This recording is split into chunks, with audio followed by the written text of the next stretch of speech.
जब कदम आगे बढ़ते हैं तब नए रास्ते खुद ब खुद खुलने लगते हैं।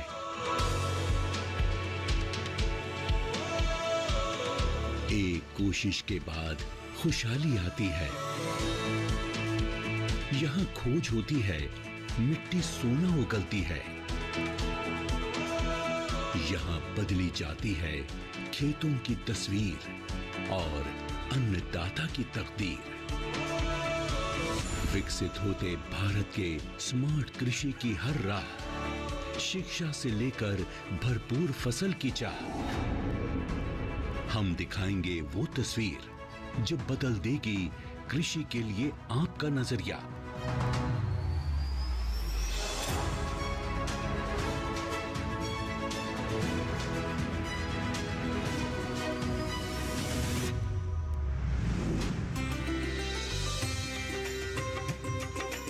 जानने के लिए देखिए एग्री की उड़ान, शिक्षा और अनुसंधान, बहुत जल्द सिर्फ डीडी किसान पर।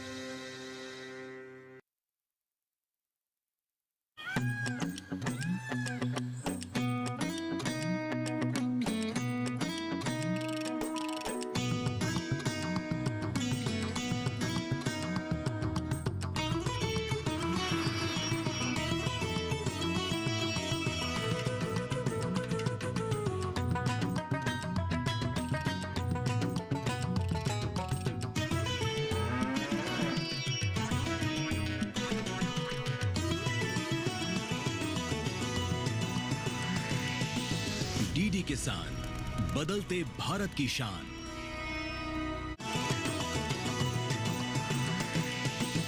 डीडी किसान, बदलते भारत की शान।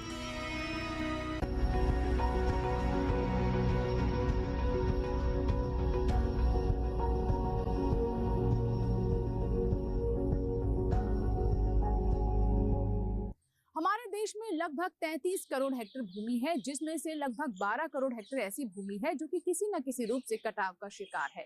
हम सभी जानते हैं कि बारिश में मिट्टी को नरम करने की क्षमता होती है और जब आसमान से काफी तेज बारिश होती है तो इसी के साथ ही मिट्टी का कटाव भी बहुत तेजी से होता है। मैदानी इलाकों की तुलना में पहाड़ी क्षेत्रों में समस्या और भी ज्यादा गंभीर है, क्योंकि जब बारिश होती है तो मिट्टी लुढ़क कर पानी के साथ नीचे आ जाती है और ये मिट्टी नदी और नालों में घुल जाती है, जिससे खेती को किसी तरह का लाभ नहीं होता। लेकिन अगर इसी पानी को हम संरक्षित कर लें, यानी जल संरक्षण की विधि सीख लें, तो निश्चित तौर पर इस समस्या का समाधान निकाला जा सकता है। नमस्कार, स्वागत है आपका कृषि विशेष में। आज के कृषि विशेष में हम बात करेंगे कि कैसे पहाड़ी क्षेत्रों में जल संरक्षण कर सकते हैं और किसानों के जीवन में बदलाव ला सकते हैं। तो चलिए शुरुआत करते हैं आज के कृषि विशेष की, जिसमें आज हम बात करेंगे मिट्टी, पानी और किसानी की।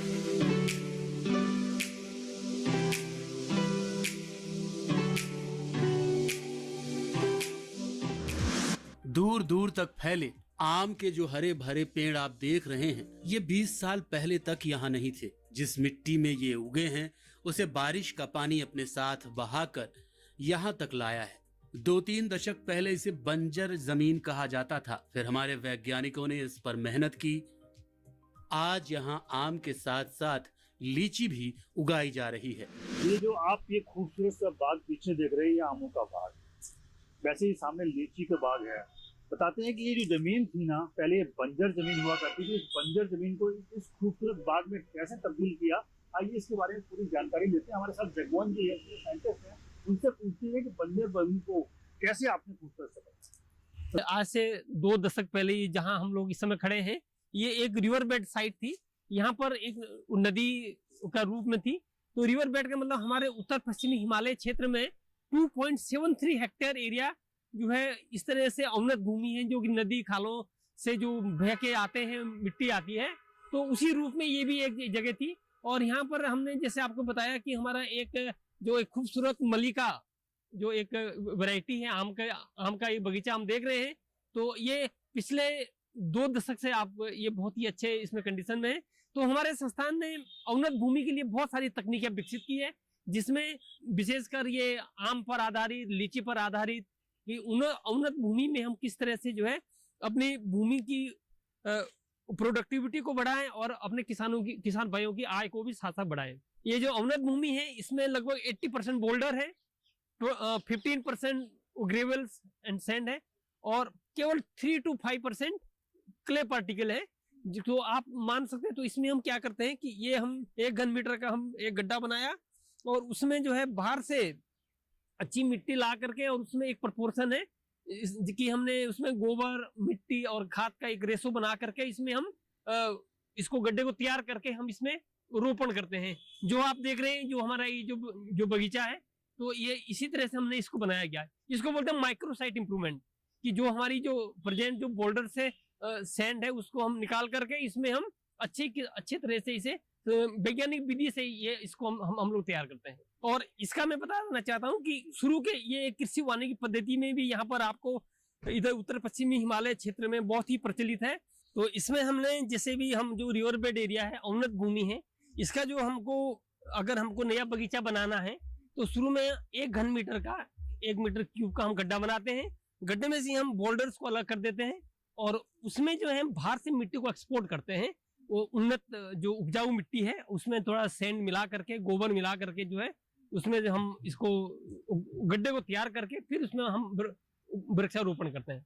तो इसमें जो है हमने ये देखा कि 4-5 साल के बाद जो है इसमें जो है हमारे फलाना शुरू हो गए, और शुरू के 5 साल तक जो है हमने, जैसे मैं पहले ही बताया कि हमने इसमें जो है जो इंटरक्रॉपिंग है, अंतर फसल भी हमने उसमें ले सकते हैं।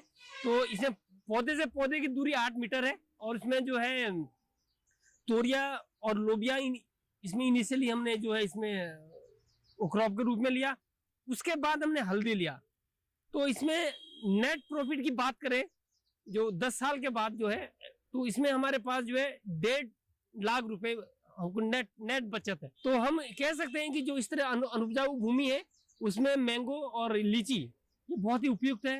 गुआवा, ये तीनों हम इसका जो है ये माइक्रोसाइट इंप्रूवमेंट करके हम अपने जो किसान भाइयों को कह सकते हैं कि आप जो है इस तरह की जो कृषि पद्धतियां हैं ये अपनाकर अपनी आय को दुगना कर सकते हैं। पानी और मिट्टी दोनों के संरक्षण में बांस की बहुत महत्वपूर्ण भूमिका है। तेजी से बढ़ जाने के कारण ये बहुत कम समय में अपने छत्र को बंद कर लेता है। जाहिर है, जमीन पर गिरने से पहले बारिश की तेज बूंदें पत्तियों से टकराकर बिखर जाएंगी और उनमें बहुत ज्यादा मिट्टी को अपने साथ बहा ले जाने की क्षमता नहीं रहेगी। इसके अलावा बांस की घनी जड़ें भी मिट्टी को जकड़ कर रखती हैं और उसे बहने नहीं देती। जैसा कि आप सभी किसान भाई लोग जानते होंगे कि बांस जो है पूरे विश्व भर में सबसे तेजी से बढ़ने वाला पौधा है। अगर हम बात करें तो लगभग जो है एक दिन में ये लगभग 3 फुट की ऊंचाई ले लेता है। और भारत का अगर हम क्षेत्रफल की बात करें तो भारत नंबर 1 आता है। बांस का जो है सबसे ज़्यादा बांस हमारे भारत में ही है। और अगर हम जैव विविधता में बात करें तो भारत का नंबर इसमें दूसरा आता है। और अगर हम बांस के उपयोग की बात करें तो हर जगह इसका उपयोग है। हमारे पैदा होने से लेके हमारे मरने तक जो कि हमारी आखिरी यात्रा होती है वो भी बांस पे होती है। तो इसका उपयोग जो है, चाहे आप फर्नीचर में कहिए, चाहे आप पेपर मेकिंग में कहिए, चाहे आप हैंडीक्राफ्ट में कहिए, तो हर क्षेत्र में बांस का उपयोग है। चाइना में लगभग बांस के 1500 से ज़्यादा उपयोग में लाया जाता है। और अगर हम उत्पादकता की बात करें, चूंकि हम नंबर 1 है क्षेत्रफल में, लेकिन हमारी उत्पादकता बहुत ही कम है। अगर हम चाइना की बात करें, चाइना की उत्पादकता जो है 50 टन प्रति हेक्टेयर प्रति वर्ष की है। और अगर हम भारत की बात करें तो मुश्किल से 3 से 4 टन प्रति हेक्टेयर प्रति वर्ष बांस ही हमारी उत्पादकता है। तो हमने एक अध्ययन किया कि ऐसा क्यों है। तो हमने ये पाया कि जो हमारे उत्तर भारत में जो प्रजातियां हैं बांस की, लगभग जो है मेजॉरिटी ऑफ बांस जो हम कहेंगे तो हमारे 2 ही प्रजातियां हैं। एक तो लाठी बांस है, एक कांटा बांस है, और दोनों की उत्पादकता बहुत ही कम पाई गई है। तो ये जब हमने इस चीज़ को देखा तो हमने कहा क्यों ना कि हम उच्च उत्पादकता वाली बांस की प्रजातियां हैं जो उत्तर भारत में लेके आए। तो हमने जो है अंतर्राष्ट्रीय जो है एक international network on bamboo and rattan एक संस्था है, उनके साथ हाथ मिलाया। और यहाँ पे भी हमने जो है उत्तराखंड में Uttarakhand bamboo and fibre development board है, उनके साथ हाथ मिलाया। और हमने यहाँ पे एक नई कार्य परियोजना शुरू की जिसमें हम बाहर से बहुत सी कमर्शियल प्रजातियों को यहाँ लेके आए और यहाँ पे हमने जो है बंजर भूमि में उन प्रजातियों को लगा के देखा। और हमने ये पाया कि कुछ एक प्रजातियां हैं, जैसे बैम्बूसा बाल्कुआ है, बैम्बूसा वल्गैरिस है, बैम्बूसा न्यूटन्स है, इनकी यहाँ पे उत्पादकता बंजर भूमि में काफ़ी उपयुक्त पाई गई। और अगर हम बात करें तो लगभग जहाँ पे हमारे पास लाठी बांस 8 से 10 टन प्रति हेक्टेयर प्रति वर्ष दे रहा था, वहीं पे हमारे को इन प्रजातियों से, जो अच्छी हमारी प्रजातियां हैं बाल्कुआ, वल्गैरिस और न्यूटन्स, इनसे हमारी जो है उत्पादकता लगभग 28 से 30 टन प्रति हेक्टेयर प्रति वर्ष तक नाप ली गई। उत्पादकता के अलावा जो है बांस का एक बड़ा जो उपयोग है वो मृदा एवं जल संरक्षण के रूप में इसका उपयोग किया जाता है। अगर हम बात करें, बांस चूंकि सबसे तेजी से बढ़ने वाला पौधा है, तो ये अपना छतर जल्दी से कैनोपी को, छतर को बंद कर लेता है और जो वर्षा का वेग है उसको कम करता है, और जिससे मृदा क्षरण को ये कम कर देता है।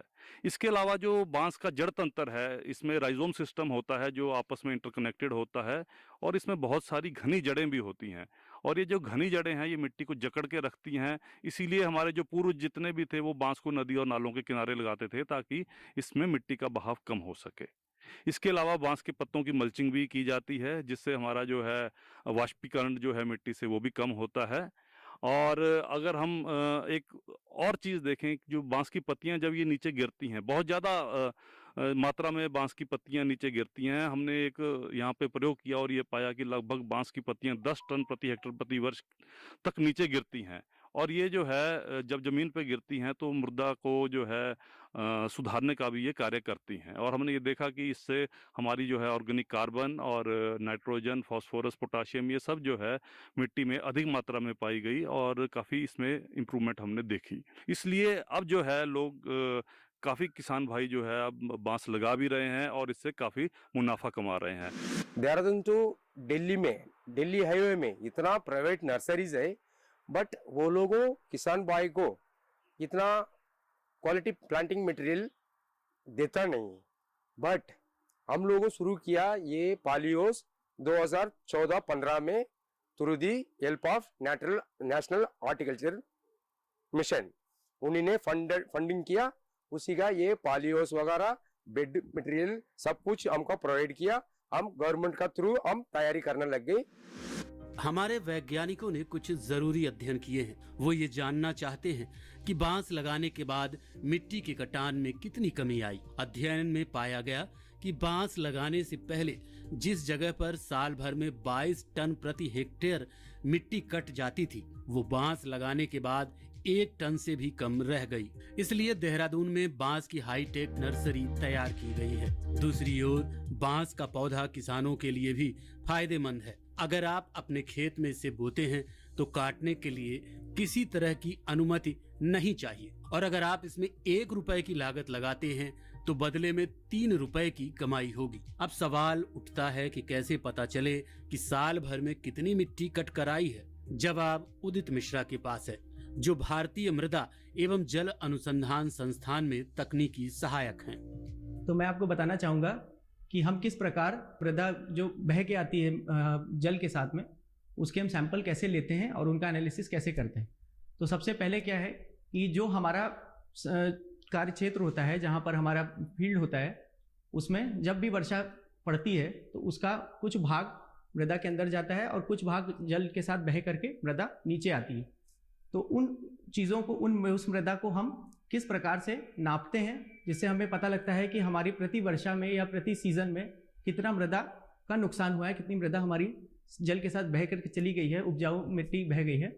उसके लिए हम क्या करते हैं कि हमारे पास कई सारी मेजरिंग डिवाइसेस लगी हुई हैं हमारे संस्थान के एक्सपेरिमेंट्स में, जैसे मल्टी स्लॉट है, टिपिन बकेट है, और इसके अतिरिक्त हमारे पास जो है स्टेज लेवल रिकॉर्डर्स हैं।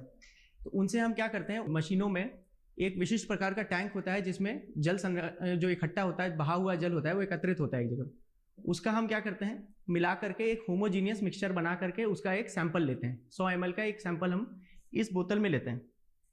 जैसे यहाँ पे एक सैंपल दिख रहा होगा, इस बोतल में एक ये सैंपल 100 ml का ले करके इसको हम इसको अपने लैब में लाते हैं, और इसका हम 10 ml का इस प्रकार के बीकर होते हैं, जिसमें से हम पिपेट की सहायता से 10 ml सोल्यूशन इसमें से निकालते हैं।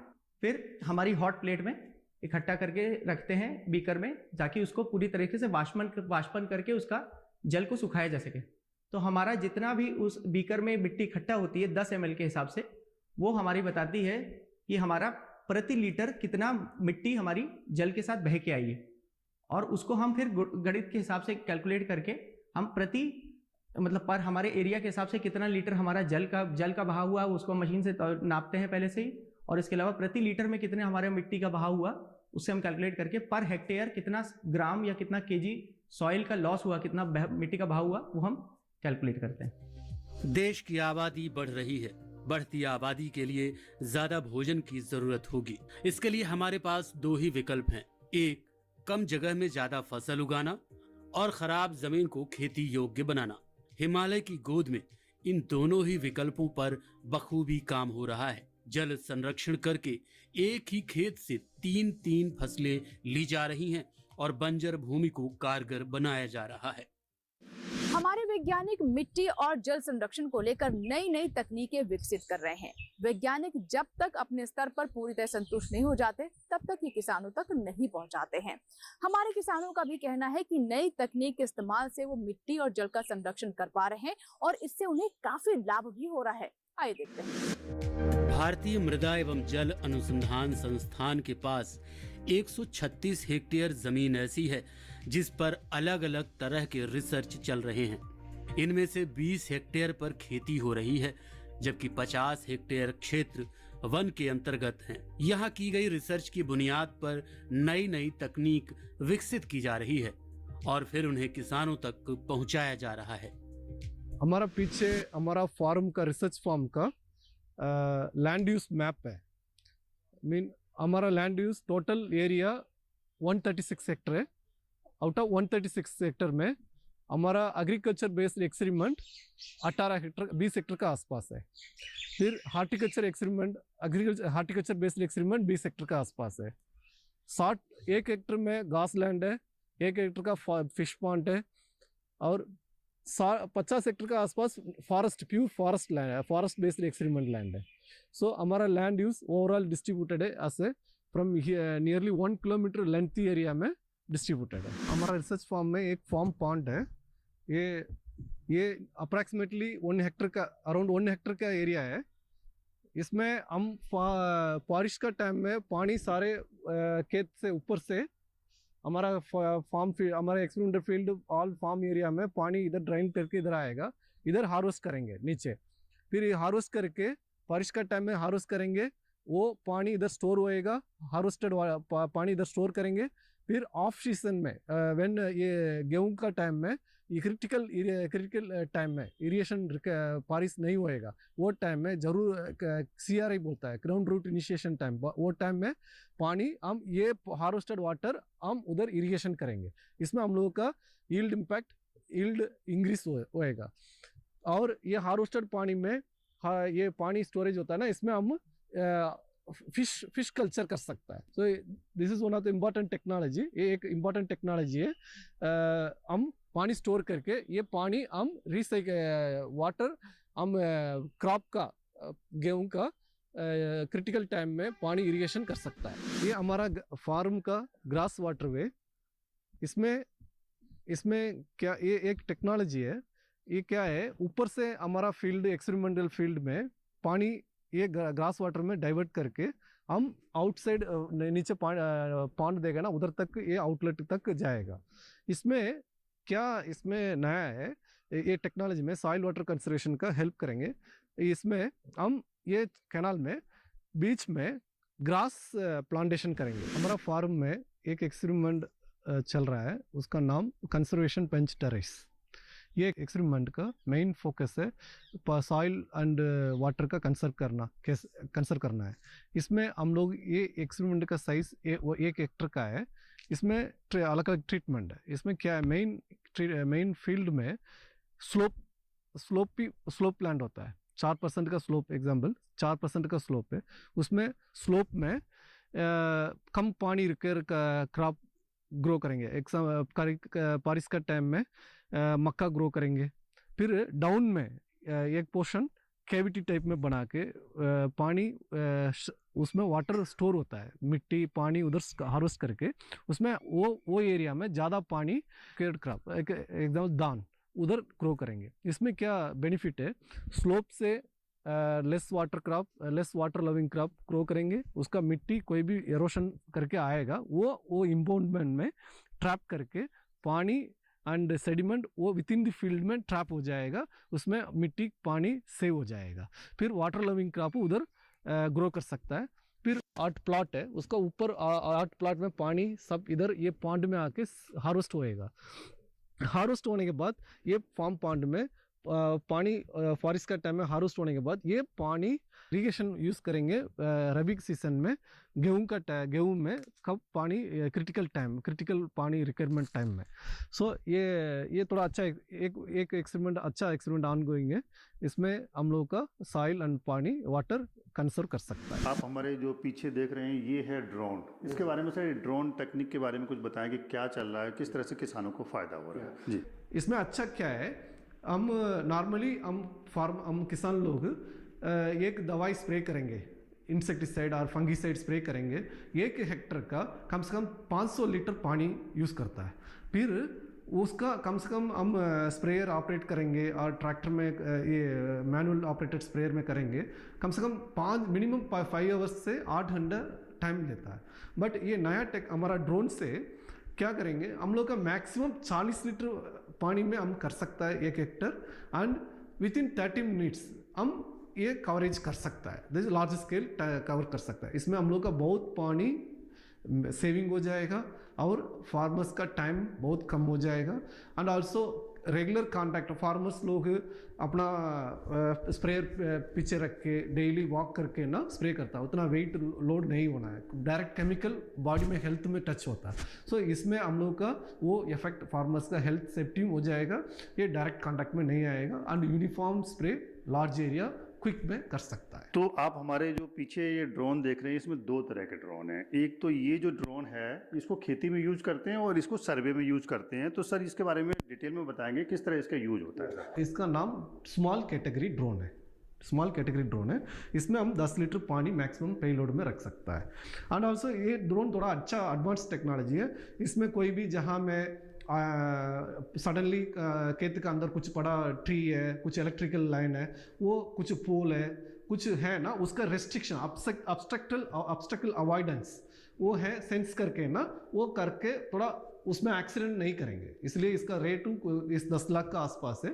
इसका एडवांस टेक्नोलॉजी हमारे पास। नेक्स्ट हमारे पास इधर है एक सर्वे ड्रोन है, कैम DJI मैट्रिक्स 300 है। एक अच्छा ड्रोन है, सोफिस्टिकेटेड ड्रोन है।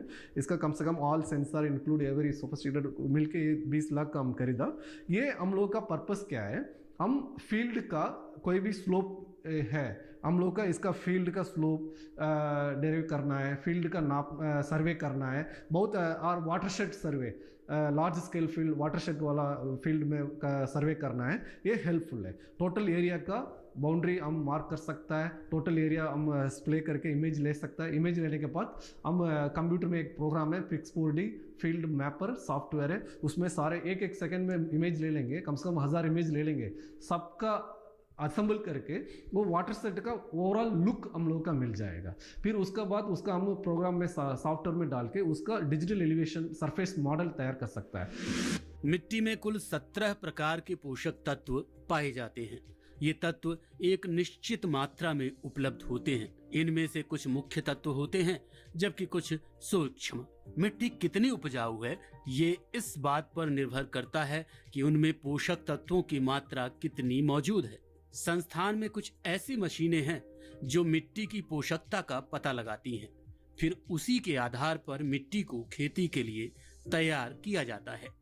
कृषि विशेष में जो बात कर रहे हैं मिट्टी और जल संरक्षण की, देहरादून में एक बहुत बड़ी इंस्टीट्यूट है, वहां पर हम आए हुए हैं। ये जो पीछे आप देख रहे हैं ये लैब है जहाँ पर मिट्टी की जांच होती है।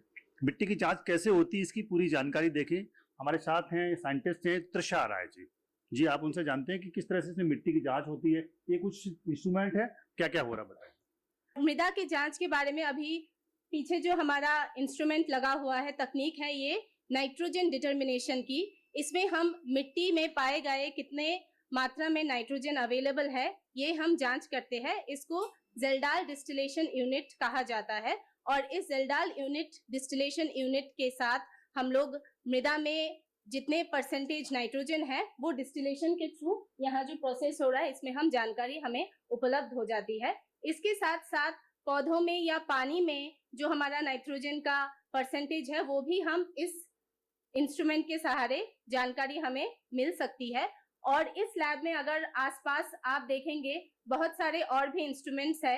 हमारे मृदा जांच करने के लिए टोटल पोषक तत्व 17 पोषक तत्व होती है जो एक पौधा को जरूरी होता है, एसेंशियल न्यूट्रिएंट्स हम जिसे कहते हैं। उसमें 14 एलिमेंट की जांच हम लेबोरेटरी में करते हैं, बाकी कार्बन, हाइड्रोजन और फोटोमीटर के द्वारा किया जाता है। और बोरॉन, मोलिब्डेनम जैसी सूक्ष्म पोषक तत्व की जांच नॉर्मल टाइट्रेशन या स्पेक्ट्रोफोटोमेट्रिक मीटर से भी, स्पेक्ट्रोफोटोमेट्रिक जो पद्धति है उससे भी किया जाता है। क्लोरीन और निकेल का जांच जनरली हमारे प्रयोगशाला में नहीं की जाती है। इसके साथ साथ मृदा के साथ और भी पानी का जो पैरामीटर्स है, पानी में अगर नाइट्रोजन हो गया, फास्फोरस, पोटेशियम, सोडियम, क्लोराइड, ये सब जांच भी होता है। और पौधों में जो पोषक तत्व है उसका भी जांच हम इस लेबोरेटरी में करते हैं। ये आप पीछे देख सकते हैं, ये हमारा लैमिनार हुड है। जितने भी हमारे माइक्रोबियल ग्रोथ पैरामीटर्स होते हैं हम सारे इसी में, प्लेटिंग और पोरिंग इसी में ही होती है। यहाँ पे प्लेटिंग पोरिंग होने के बाद ये हमारा बीओडी इंक्यूबेटर है जिसमें हमारा इंक्यूबेशन पीरियड 28 डिग्री सेल्सियस या 37 डिग्री सेल्सियस में रखा जाता है, 2 या फिर ज़्यादा से ज़्यादा 3 दिन, जितने दिनों में आपकी माइक्रोबियल ग्रोथ हो जाए। उसके बाद हम उसमें माइक्रोब्स की संख्या गिनते हैं और उस हिसाब से हम अपना डेटा तैयार करते हैं। वैज्ञानिकों की ये सारी कवायद किसानों के लिए है। कई किसानों का मानना है कि संस्थान की कोशिशों के बाद यहाँ हालात बेहतर हुए हैं और खेती पहले की तुलना में कहीं ज्यादा मुनाफा दे रही है। हमारे साथ एक किसान हैं, इनका नाम है जालिम सिंह जी। ये इसी चक्राता क्षेत्र के रहने वाले हैं और एक बड़े किसान हैं। लेकिन इनका ये कहना था कि पहले ये पारंपरिक तरीके से खेती करते थे और अन्न उपज जो होती थी बहुत कम होती थी, लेकिन अभी इंस्टीट्यूट से इनको जो ट्रेनिंग दी है इससे इनको काफ़ी लाभ प्राप्त हो रहा है।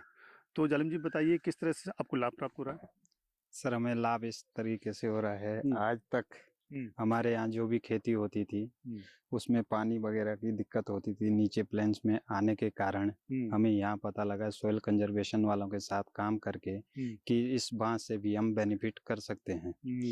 फिलहाल में मैं डॉक्टर राजेश कौशल जी के साथ कार्यरत रहा 2013 से गांव मेदनीपुर बद्रीपुर में, और आज भी उन्हीं की देखरेख में मैं बेम्बू के ऊपर काम कर रहा हूँ, जिससे कि हमें बहुत ही अच्छा रिजल्ट मिला है। तो ये बताइए कि जैसे पहले आपको जो ज्ञान नहीं था कि भाई अपने तरीके से खेती करते थे, तो कितना लाभ प्राप्त हुआ और लोगों को भी लाभ प्राप्त हुआ, क्या बताएं? सर और लोगों को भी हम इसके बारे में जागरूक कर रहे हैं। इससे एक तो हमारी ज़मीन का कटाव बच सकता है, जंगली जानवरों से भी खेती बाड़ी बचा सकते हैं। और किस तरह से लाभ प्राप्त हो रहे हैं हमारे किसान भाइयों को बताएंगे आप? पहले हमारी आर्थिक स्थिति कमज़ोर थी, जब से मैं इनके साथ कार्यरत हूँ तब से मेरी आर्थिक स्थिति भी ठीक ठाक हुई है। तो जालिम सिंह जी ये बताइए कि हमारे जो किसान भाई आपको देख रहे हैं उनको क्या संदेश देना चाहते हैं? मैं अपने किसान भाइयों को यह संदेश देना चाहता हूँ कि हमारे साथ जुड़े और इससे बेनिफिट उठाए। सॉइल कंजर्वेशन हमेशा उनके साथ काम करने के लिए तत्पर है। तो किसान भाइयों आपने देखा है कि जो यहाँ से ट्रेनिंग लेने के बाद उनकी जो उपज है, उनकी जो प्रोडक्शन है काफ़ी बढ़ गई है और इनका जो लाभ प्राप्त हो रहा है, आई थिंक डबल इनकम हो गई है। जी सर। हाँ जी। जल संकट सिर्फ पहाड़ी हिस्सों की ही समस्या नहीं है, बल्कि मैदानों में भी ये परेशानी देखी जा रही है। भारत के पास कुल 142 मिलियन हेक्टेयर जमीन खेती योग्य है। इनमें से सिर्फ 48% पर ही संस्थागत सिंचाई के साधन हैं। बाकी जमीन बादलों के भरोसे है। बारिश अच्छी हो गई तो ठीक, नहीं तो फसल चौपट। इसलिए यहाँ भी जल संरक्षण उतना ही जरूरी है। दूसरी ओर हमारे पास जोत की जमीन सीमित है। इसी से बढ़ती जनसंख्या की जरूरतें पूरी करनी है तो सीमित जमीन से अधिक उपज लेनी ही होगी। इसके लिए मृदा प्रबंधन भी करना होगा। तो ये था हमारा आज का कृषि विशेष, मिट्टी, पानी और किसानी। कहते हैं पहाड़ी क्षेत्रों में ना तो जवानी ठहरती है और ना ही पानी, लेकिन अब ये पुराने दौर की बात हो गई है। जिस तरह के प्रयास पहाड़ी क्षेत्रों में किए जा रहे हैं उससे मृदा संरक्षण हो रहा है, जल भी बच रहा है और खेती में भी हम देख रहे हैं कि काफी प्रगति हो रही है।